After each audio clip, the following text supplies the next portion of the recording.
Buenas tardes, sean todos bienvenidos al webinar Resolución 971, Novedades sobre muerte digna y eutanasia, actividad que hace parte del ciclo de charlas gratuitas online ofrecidas por la Dirección de Educación Continua de la Universidad de los Andes en conjunto con diferentes facultades, también de la universidad, en esta ocasión en conjunto con la Facultad de Derecho y de SLAM.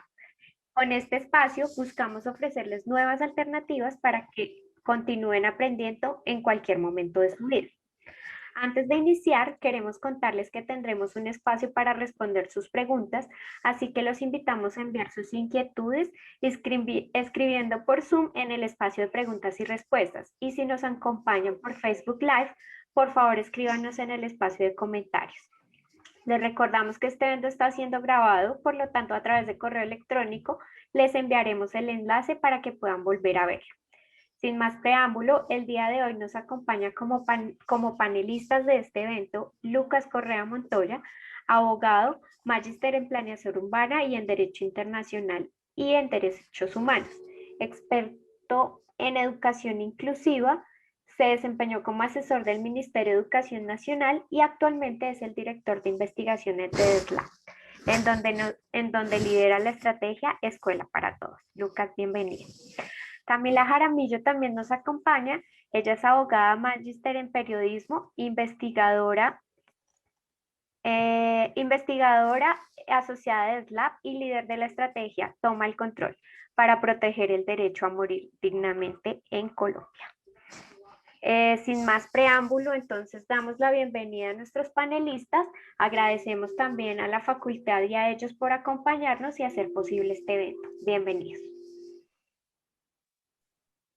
Bueno, Hola. una feliz tarde a todos y a todas. Muchas gracias por conectarse a este webinar. Estamos también en vivo por Facebook, tanto en la página de Educación Continua de la Universidad de los Andes como en la página de Eutanasia Colombia, que es uno de los canales de Facebook de la estrategia Toma el Control. Esta tarde, como ya nos presentaron, vamos a estar Camila y yo contándoles en una conversación que hemos planeado de manera simple, sencilla y directa en relación con la nueva resolución 971 del 2021, una resolución que tiene un mes y medio y que modificó las reglas de juego en relación con el derecho a morir dignamente y con la eutanasia. Les vamos a compartir en esta conversación, Camila y yo vamos a estar turnándonos la palabra, las principales novedades y los retos que enfrentan médicos, abogados que hacen parte del sistema de salud, IPS y EPS, cuando se enfrentan a solicitudes relativas a la muerte digna y deberían saber un poco más sobre cómo proceder. En relación con las preguntas, si tienen preguntas e inquietudes, les pedimos que por favor las hagan en el chat. Cada tanto nosotros vamos a estarlas mirando y estaremos dándole respuesta a la mayoría de ellos. Entonces el chat es el lugar para hacer las preguntas. Al final podremos tener un espacio adicional de preguntas en donde permitiremos que se abran los micrófonos, pero durante la presentación es mejor que no, para evitar las interrupciones. Entonces el punto de partida de esta conversación es un lugar seguro en relación con el derecho a morir dignamente. El derecho a morir dignamente es en Colombia un derecho fundamental, es un derecho plenamente regulado y frente a él existen numerosas sentencias de la Corte Constitucional, cerca de 11 sentencias y 3 resoluciones del Ministerio de Salud que lo regulan al detalle.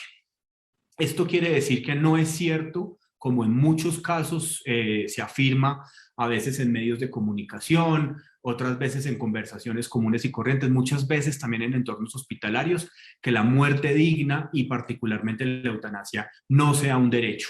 Sí es un derecho, los ciudadanos cada vez más conocen de las posibilidades que les da el ordenamiento jurídico, tienen mayor información y tienen mayores recursos para ejercer este derecho fundamental. Que no exista una ley, y este es uno de los primeros mensajes clave que queremos compartirles en este webinar, que no exista una ley, que el Congreso de la República, a pesar de que la Corte Constitucional se lo ha pedido desde el año 97, y hasta nuestros días no haya regulado la materia, no hace que los colombianos y las colombianas no tengan un derecho a morir dignamente, ni que haya dudas sobre el derecho, ni que los actores del sistema de salud, médicos, IPS y EPS, no dispongan de las reglas de juego necesarias para saber cómo proceder de manera segura. Ese es el primer mensaje que Camila y yo queremos compartirles en este webinar de la tarde-noche de hoy. Primero, saludarlos a todas y a todos. Y con respecto a lo que dice Lucas, aparte de que la muerte digna es un derecho fundamental, muchas veces creemos que muerte digna es sinónimo de eutanasia y eso no es cierto tampoco. El derecho a morir dignamente es un derecho multidimensional que le permite a las personas tomar decisiones con respecto al fin de la vida y a la enfermedad en varios momentos del progreso de la enfermedad. Eso significa que la muerte digna, en primer lugar, no es solo la eutanasia y, en segundo lugar, que la muerte digna en Colombia tiene 3 mecanismos que son legales y que han sido desarrollados por la jurisprudencia en varias ocasiones y que aparte de eso están explicadas en varias resoluciones del Ministerio de Salud y en diferentes, digamos, normativas del Ministerio. Esto quiere decir que, como les decía, hay 3 mecanismos que son legales. El primero de ellos es el de los cuidados paliativos.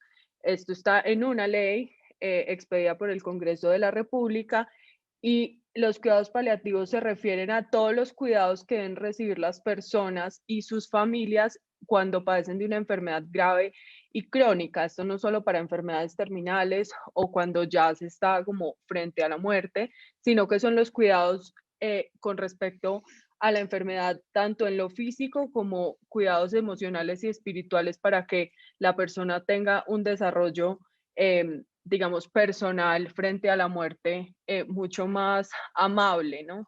El segundo mecanismo que es legal en Colombia es la adecuación del esfuerzo terapéutico.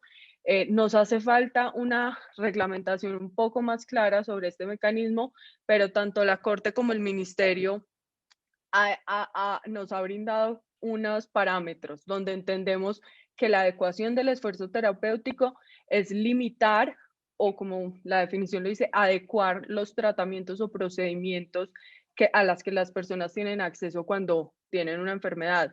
Y esto se refiere a lo que yo puedo rechazar o aceptar cuando estoy enfermo, es decir, desde el soporte vital, como la respiración mecánica, hasta un tratamiento como una quimioterapia cuando tengo cáncer. Es decir, yo como persona libre y autónoma puedo decidir qué tratamientos y qué procedimientos recibo y hasta dónde los quiero recibir.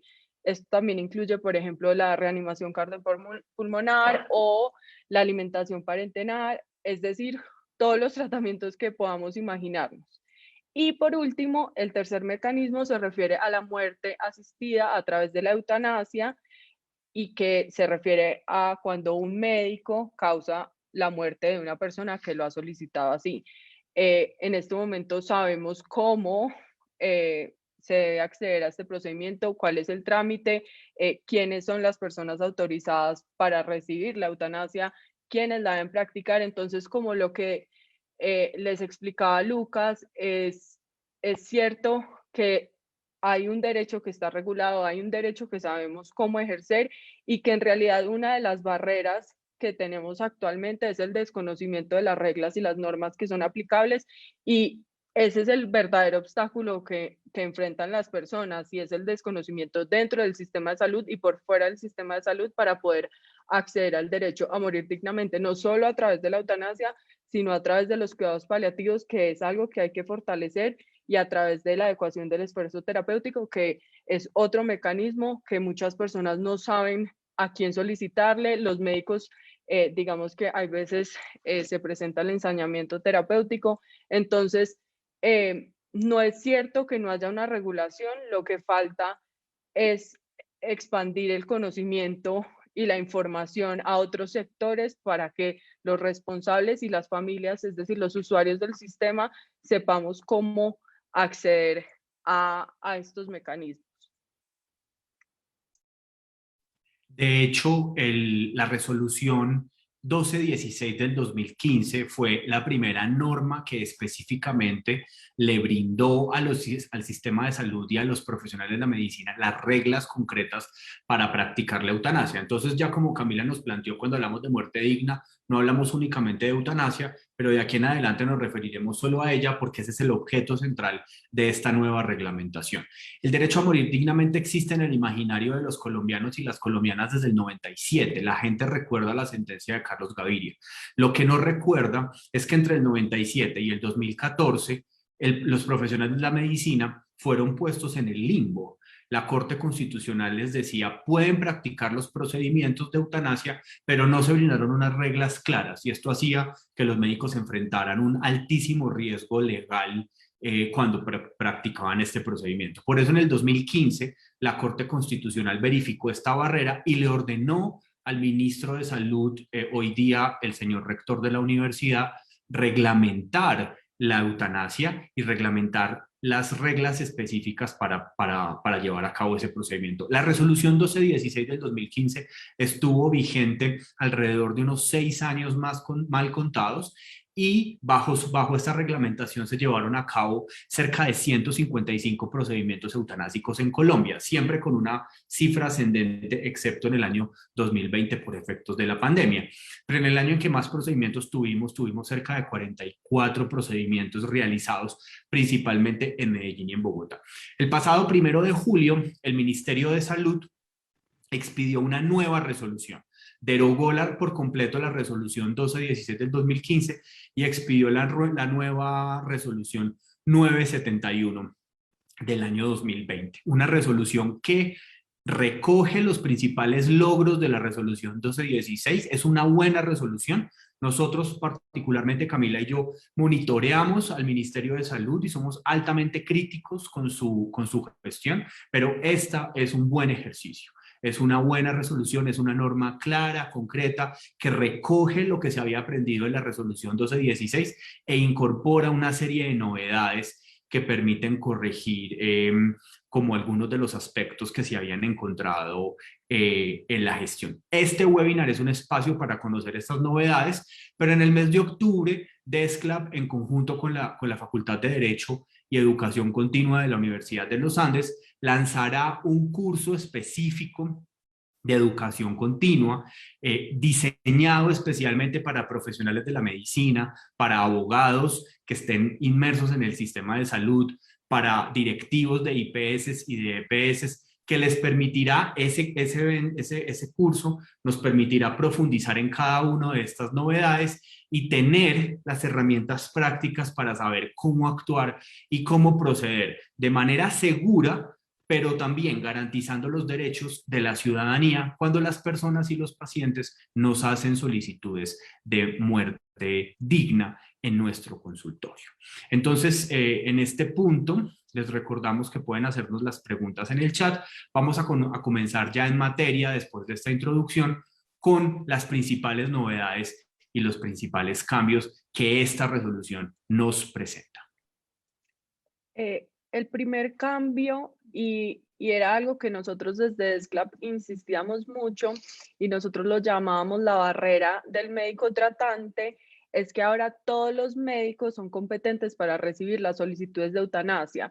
¿Qué pasaba antes? Que las personas solo podían acudir a su médico tratante, que en realidad eso en Colombia es casi una ficción, porque las personas comunes y corrientes no tienen médico tratante, sino que van a diferentes médicos a lo largo de la enfermedad, y pasaba que el médico tratante era la única persona que podía activar el comité.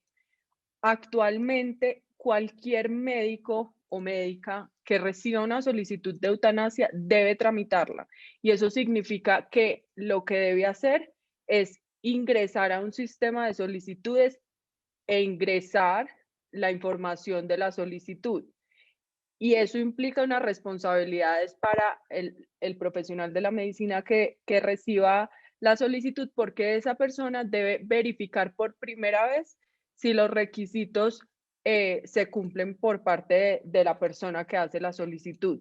Eso quiere decir que el Ministerio de Salud tomó en cuenta una de las críticas principales que nosotros hacíamos y era que las personas solo podían acudir a un mismo médico para hacer la solicitud y ahora en realidad cualquier médico puede hacerlo. Entonces, esto digamos que asimismo genera un reto y es que no todos los médicos saben que deben tramitar solicitudes de eutanasia. Entonces, pues es por el lado positivo de esto es que ahora todas las personas que somos usuarias del sistema, pues podemos acudir a cualquier médico, pero al mismo tiempo puede ocurrir que los médicos no lo sepan y digamos que tenemos esta atención. Todavía esperamos, obviamente, que el sistema de salud haga como la debida publicación de la información y digamos que los esfuerzos que nosotros hacemos desde DESCLAP parten para que todos los médicos pues estén informados sobre sus responsabilidades con respecto al trámite de eutanasias. Entonces, esa es la primera novedad, que todos los médicos son competentes para recibir las solicitudes de eutanasia, no solo el médico tratante. Esto yo agregaría ahí un punto frente a lo que nos ha planteado Camila y es que es un reto gigantesco de educación continua dentro dentro de las IPS y dentro de las EPS. Es decir, este es un tema que tiene que ponerse para las personas que nos acompañan y que trabajan dentro de IPS de alta complejidad, pero también tienen roles directivos dentro de las EPS más importantes de Colombia. Esto es una oportunidad de formación de sus equipos, no de los equipos típicos que atienden a las personas en el fin de la vida, sino también a todo tipo de especialistas. Con mucha frecuencia, los especialistas decían, esto no es un asunto mío, oncólogos, cardiólogos, neurólogos, como si fuera solamente una responsabilidad de los médicos paliativistas, pero lo cierto es que cada vez es más frecuente que las personas hagan la solicitud a los médicos que los atienden y a los especialistas que los atienden. Es una oportunidad gigantesca de formación. Por eso, en alianza con la Facultad de Derecho y con Educación Continua de la Universidad de los Andes, ofrecemos estos espacios de formación, junto con la necesidad de o con abrir la posibilidad de que cualquier médico sea competente para recibir las solicitudes de eutanasia, viene la segunda, y es que el ministerio crea las obligaciones de registrar todo lo que se hace en relación con los procedimientos. Este es un cambio fundamental que va a poner la lupa en las IPS y en los profesionales de la medicina. ¿Por qué? Antes solamente se registraba la eutanasia cuando el procedimiento se llevaba a cabo. Es decir, cuando se había surtido todo el proceso y finalmente un médico prestaba una ayuda efectiva a una persona para morir. Solo ahí se registraba en el marco del CISPRO y de los RIPS.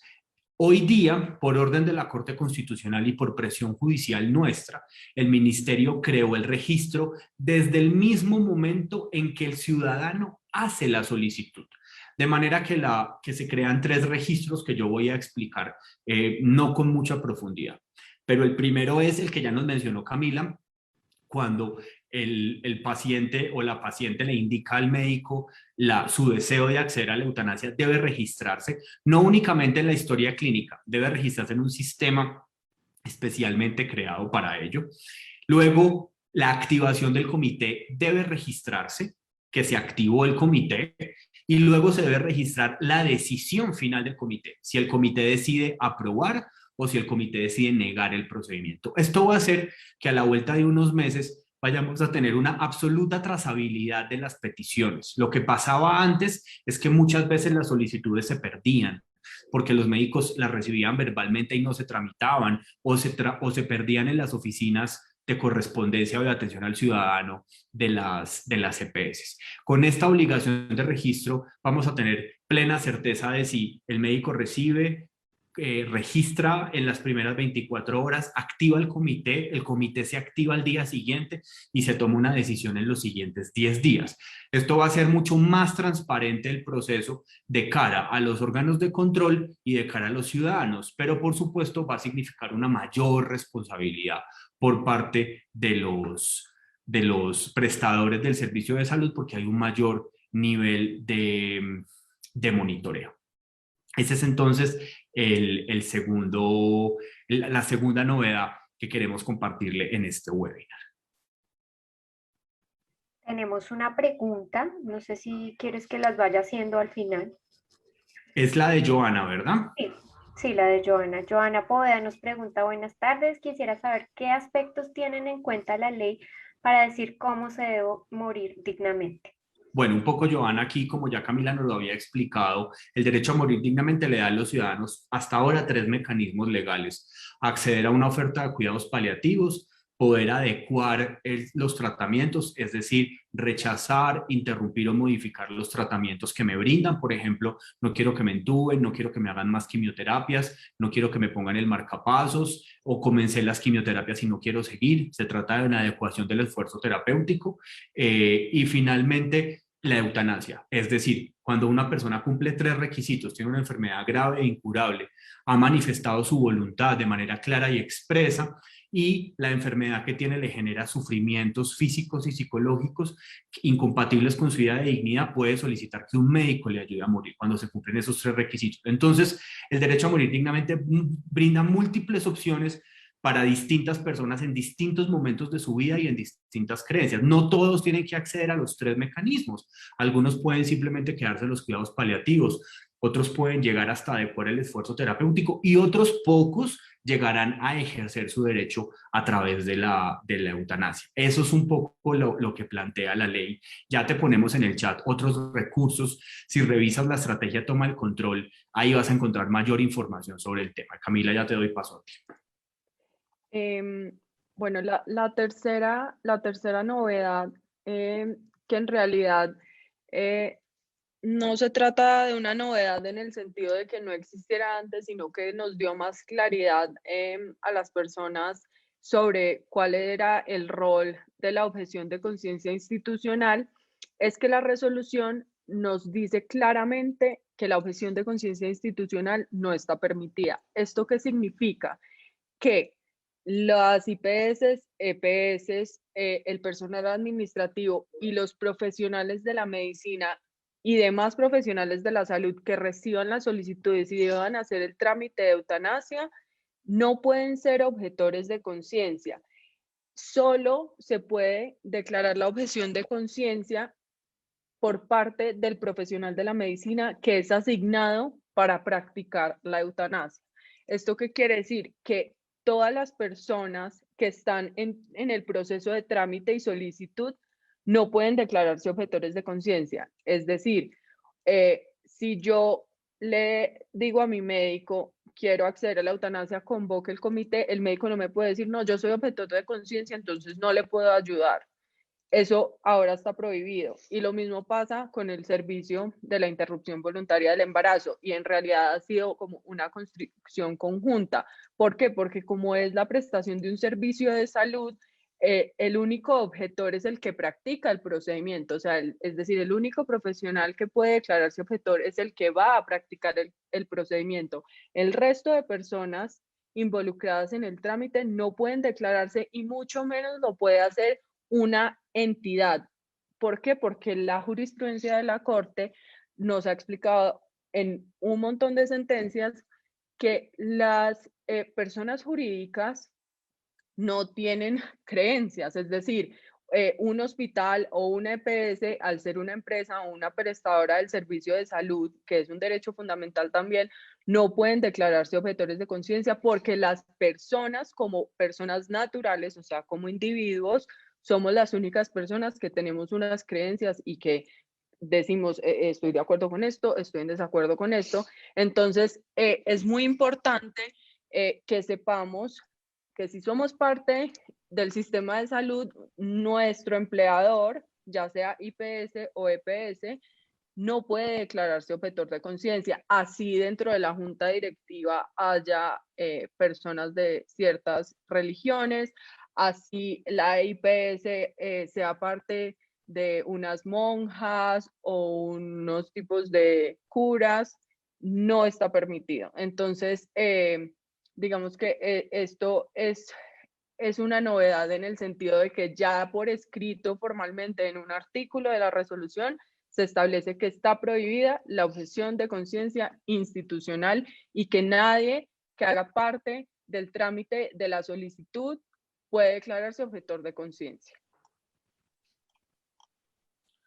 En cuarto Eh, lugar, junto con la novedad de la objeción de conciencia y esta claridad, está la resolución crea la posibilidad de tener un segundo comité que funcione como una segunda opinión. Esto no existía y es completamente novedoso.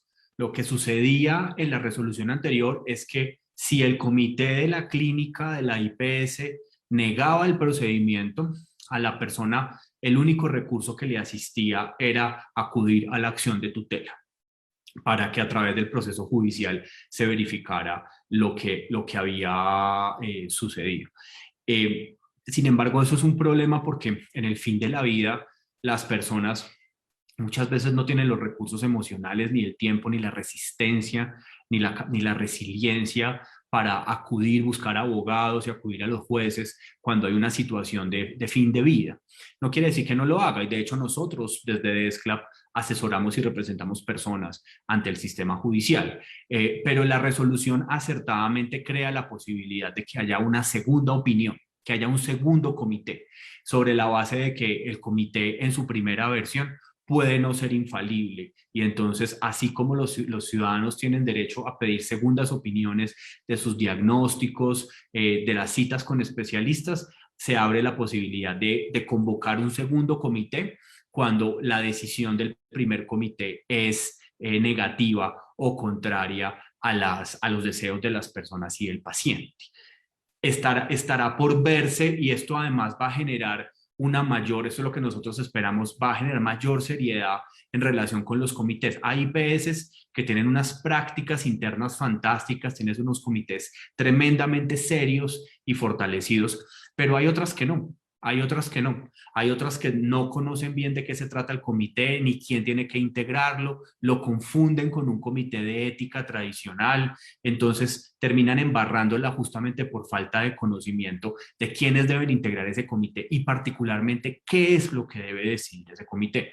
Tener la opción de un segundo comité va a generar una mayor transparencia y también mayor vigilancia por parte de lo que sucede dentro de la IPS y va a generar discusiones importantes en relación con el derecho a morir dignamente y con la eutanasia cuando así se solicita. Así que esta es una novedad importantísima de la resolución 971.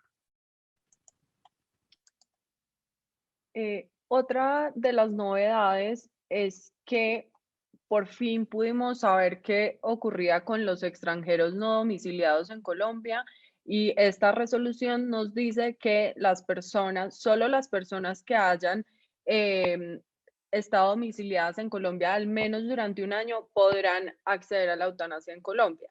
Antes no era claro, la jurisprudencia ni la normativa nos decía, hablaba simplemente de las personas o de ciudadanos, no, ni siquiera hablaba de ciudadanos, hablaba de las personas que podían acceder a la eutanasia, pero nunca nos decían si debían ser ciudadanos o si debían ser residentes o cuál era como la situación en ese sentido. Entonces ya sabemos que solo las personas que hayan vivido, hayan estado domiciliadas en Colombia durante al menos un año podrán acceder a la eutanasia. Desde SCLAP creemos que esta medida es restrictiva e impone barreras a las personas extranjeras que viven en Colombia y no han estado domiciliadas durante al menos un año en nuestro país, pero digamos que es lo que está en esta nueva normativa y digamos que habrá que ver cuando una persona migrante venezolana pida la eutanasia, qué vamos a hacer como ordenamiento jurídico, pero pues esa es, digamos que otra discusión, pero esa es otra de las novedades de esta norma. Este será sin duda uno de los puntos que la Corte a la vuelta de los años va a terminar por transformar, sobre todo porque en el caso colombiano el derecho a la salud y el derecho a la educación son los derechos más amplios de los cuales también disfrutan los extranjeros en Colombia. Así que esta restricción es artificial, pero en cualquier caso las IPS, hasta tanto no sea declarada inconstitucional, deben seguirla observando. Tenemos un par de preguntas que vamos a responder. Olga Cadena nos pregunta, en el caso de las personas que tienen depresión, que tienen un sufrimiento constante, ¿cómo se maneja el tema del derecho a morir dignamente? Entonces, Olga, se maneja exactamente igual porque las características o los requisitos que crea la ley o las normas, la jurisprudencia y la resolución no hablan de tipos de enfermedad. No diferencian enfermedades mentales, enfermedades cardíacas, enfermedades neurodegenerativas. Hablan de lesiones corporales o enfermedades graves e incurables, ¿cierto? Esto no quiere decir que automáticamente todas las enfermedades mentales o los diagnósticos mentales vayan a llevar directamente a la eutanasia, no. Pero sí le permiten a las personas que, por ejemplo, han enfrentado diagnósticos mayores, con una situación crónica, resistentes al tratamiento. Ahí me perdonan las imprecisiones en los términos médicos, Camila y yo, como nos presentaron, somos abogados, puedan hacer la consideración de la indignidad. Aquí es clave entender que es la persona, lo que prima es el principio de autonomía desde la constitución política, pero también desde la bioética. Es la persona la que debe definir qué dolor y qué sufrimiento es incompatible con su idea de dignidad. Entonces, para algunas personas con enfermedades mentales graves, como por ejemplo esquizofrenia, depresión mayor o el trastorno bipolar, la enfermedad simplemente será una enfermedad crónica manejable con sus altos y sus bajos, pero no les hará considerar que su vida ha dejado de ser digna. Pero podrá haber otras que sí.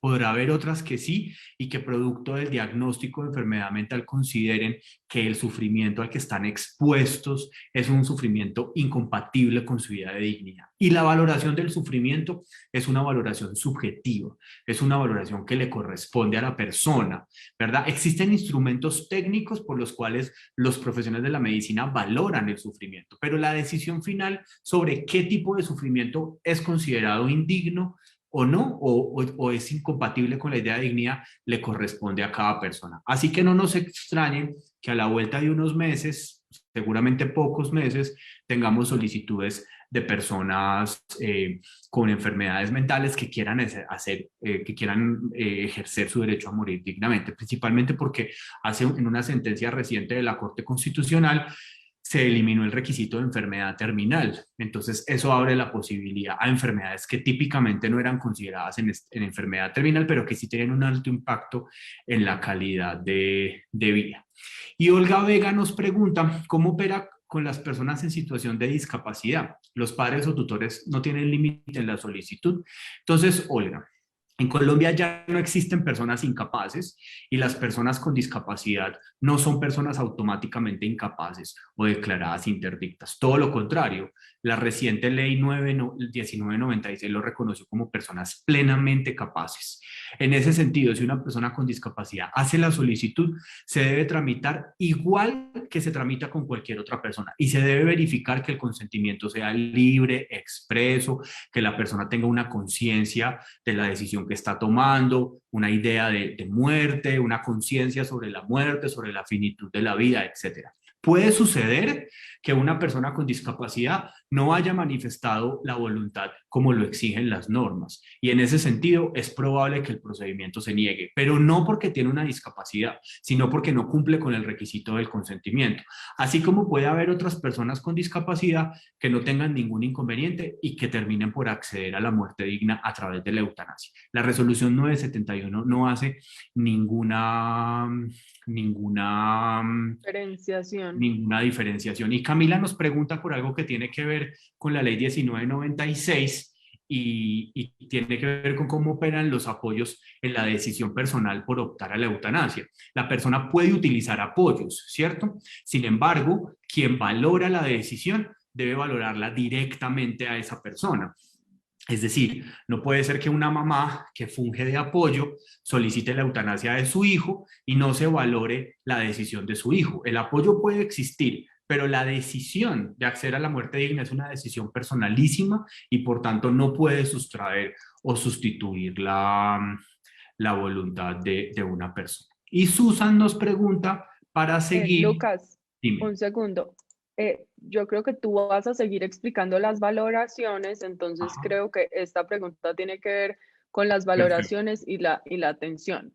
Perfecto, vale, muy bien, muchas gracias. Entonces, justamente, gracias Camila. Entonces, el siguiente punto y la siguiente novedad es que la resolución declara y detalla específicamente las valoraciones que deben hacerse al momento o para tomar la decisión en relación con el derecho a morir dignamente. Entonces, antes, cada entidad pues hacía las valoraciones que consideraba, unas bien, otras no tan bien, pero entonces ahora la resolución nos dice, mire, una vez existe la solicitud de acceder a la eutanasia, hay que hacer 3 tipos de valoraciones. La primera es la de capacidad y competencia mental. ¿Qué significa eso? Y con esta valoración hay que tener mucho cuidado, porque no se trata de discriminar, no se trata de decir que porque la persona tiene discapacidad intelectual, entonces no puede tomar ninguna decisión. No, se trata de identificar si la decisión que está tomando la persona es libre, informada y reiterada. Es decir, si la persona toma su decisión de manera autónoma, si conoce los efectos, las consecuencias, las decisiones, si está libre de presión, de coerción, etcétera. Y esto nos llevará a indicar que habrá ciertas personas con discapacidad, pero también ciertas personas deprimidas que puedan tomar este tipo de decisiones porque son competentes. Se debe hacer una valoración del sufrimiento que, como ya les dije, no puede invisibilizar la autonomía de la persona, y finalmente se debe verificar que la persona efectivamente sí tenga una enfermedad grave e incurable, ¿cierto? El comité no puede simplemente dar por sentada la enfermedad, tiene que verificar en relación con la historia clínica, con los exámenes y con las valoraciones existentes, y si hubiese duda, debe priorizar esas valoraciones o esos exámenes que sean necesarios para, para llevar a cabo el procedimiento. Entonces voy a seguir con esta, respondemos la pregunta de Susan. Vamos llegando ya al final, ya te doy la palabra a Camila y vamos a revisar la pregunta de Grecia. Grecia nos pregunta si una persona no está en condiciones de solicitar la eutanasia, pero ya está el documento en donde manifiesta su voluntad, ¿debe respetarse? Y la respuesta es sí, Grecia. Justamente para eso se hacen los documentos de voluntad anticipada. En el chat yo les puse una sección de documentos de voluntad anticipada, sobre todo porque existe una alta posibilidad de que en el momento de necesitarlos, la persona no se encuentre en las condiciones físicas ni mentales para manifestar su voluntad.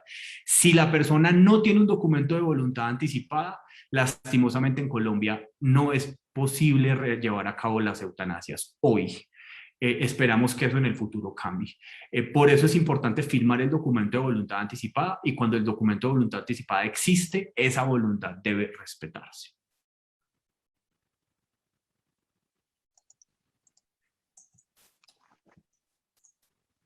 Con este tema de las valoraciones, terminamos las principales novedades de esta resolución 971, y esto para invitarlos al curso de educación continua que daremos en el mes de octubre, porque allí abordaremos con mayor profundidad los aspectos de esta nueva normativa y vamos a poder entender cómo de manera más completa las novedades y los retos que nos trae no solo esta resolución, sino de manera armónica con el resto del ordenamiento jurídico con respecto al ejercicio del derecho a morir dignamente, pues a través de la eutanasia, pero también con los cuidados paliativos y la adecuación del esfuerzo terapéutico. Entonces, no sé, Lucas, si tú quieres terminar.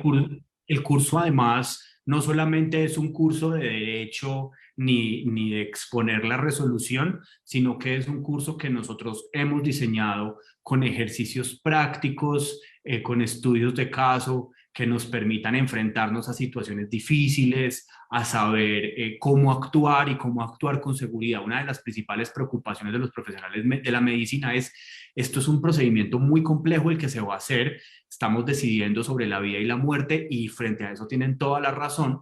Y uno de los sentimientos que tenemos o que las personas enfrentan, yo no, porque yo no autorizo estos procedimientos ni los llevo a cabo, es el temor de hacerlo de manera irregular, de no estar bien posicionado, de no tener un buen conocimiento del ordenamiento jurídico, y muchas veces esto lleva a negar los procedimientos cuando en realidad las personas deben tener el conocimiento para hacerlo. Por eso el curso está diseñado principalmente para profesionales de la medicina, directivos y equipos de IPS y EPS. También caben los abogados, pero no es un curso para abogados, es un curso de derecho para profesionales de la medicina. El curso, Santiago, ya... Ay. No, Nosotros sí. les haremos llegar a la base de datos de inscritos toda la información acerca del curso, entonces próximamente van a recibir toda la información. Pues bueno, a los dos muchas gracias. No sé, Lucas, ¿quieres agregar algo más antes de despedirnos? Susana nos preguntaba si podían contar con nosotros para talleres abiertos para pacientes y cuidadores. Susan, la respuesta es sí. Te vamos a escribir aquí en el chat nuestro correo electrónico. Puedes escribirnos, nosotros difundimos todo tipo de recursos gratuitos. También tenemos una serie de talleres que ofertamos con educación continua, otros los ofertamos de manera directa. Entonces, efectivamente lo que nosotros hacemos es poner esta información en movimiento. Entonces nos pueden escribir a este correo que está aquí. El curso está programado para octubre. El proceso de inscripción tendrá unas semanas previas. Esperamos, tiene una duración aproximada de unas 20 horas, divididos en sesiones de 2 horas, será completamente virtual. Los ejercicios prácticos los haremos de manera virtual. Y pues ya ustedes se inscribieron todos a este webinar, entonces Educación Continua les enviará información personalizada. Perfecto. Entonces aquí les pongo el chat, no podía hacer las dos cosas al tiempo, perdón, el correo.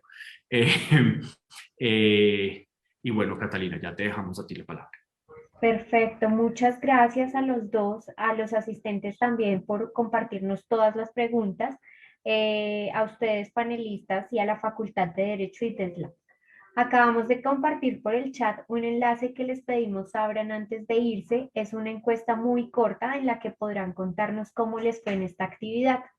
También les compartimos el enlace de nuestra página web en la que podrán volver a vivir este evento y conocer otras actividades como esta que tenemos programadas. Por ejemplo, la próxima semana tendremos webinars en temáticas como desafíos en la seguridad social, en la economía digital, el jueves 19 de agosto a las 6 de la tarde.